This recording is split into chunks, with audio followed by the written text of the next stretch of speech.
ጭራሽ ክርስቲያን አይደለም ታያለሽ፣ ታጨበረብራለህ።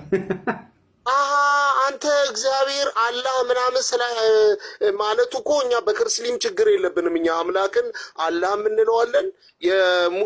የአረብ ክርስቲያኖች አላህ አይደል እንደ የሚሉት? እሺ የአረብ ሀገር ያሉት ክርስቲያኖች እኮ አላህ ነው የሚሉት።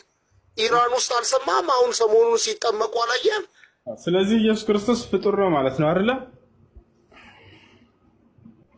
ፍጡርነት አለበት። ሰውነቱ ፍጡር ነው። ሰውነቱ ፍጡር ነው። ኢየሱስ ክርስቶስ ለምንድን ነው ያላገባው? ሁሉ ነገር ነበረው፣ ብልት ነበረው አይደለ? ከይቅርታ ጋር ለምንድን ነው ያላገባው ሚስት? እኔ አላውቅም። እሱን እንዴት አታውቅም? የማላውቀውን አልነግርህም። መለስ እንጂ ምንድን ነው? ለምንድን ነው የማታውቀው? አግብቷል። አሁን አግብቷል። የት? በሰማይ ላይ አይደለም። ቤተ ክርስቲያን ሚስቱ ነች፣ እጮኛው ነች። እውነትን ነው ወላሂ። መጽሐፍ ቅዱስ ይላል። መጽሐፍ ቅዱስ የሚለውን ነው እየተናገረ ያለው። እጮኛው ነች መጽሐፍ፣ ቤተ ክርስቲያን ሚስቱ ነች ይችላል። እንደ ንጽሕት ድንግል ታጭታለች፣ ደም ፈሶላታል፣ የክርስቶስ ደም። ስለዚህ ኢየሱስ ክርስቶስ ሚስት አለው ማለት ነው። አብም ሚስት አለው፣ አብም ሚስት አለው። ሰርግም አለ ወደፊት። ኦኬ ሙሽራይቱን መጥቶ ከወሰደ በኋላ ሰርግ ያደርጋል በሰማይ ላይ። እውነትን ነው ወላሂ መጽሐፍ ቅዱስ ይላል። ያጀማ ሰርጉ ራሱ ለ7 ዓመት ነው የሚቆየው ይላል። ላሳያችሁ። ሙሽራይቱ ምናምን ሚስቱ እንደሆነች ቤተክርስቲያን ምናምን ይናገራል። ጳውሎስ እኮ የሚገርም ምሳሌ ነው ያስቀምጠላቸው።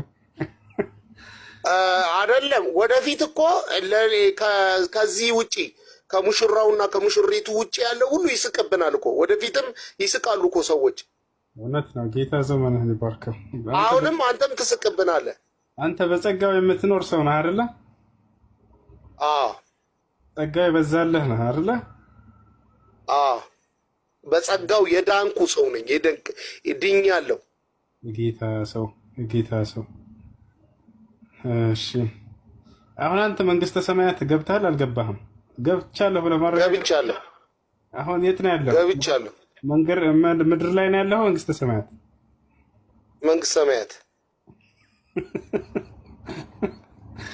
እሺ ዘና በይ እስኪ ዛሬ ዘና አላርግሽ።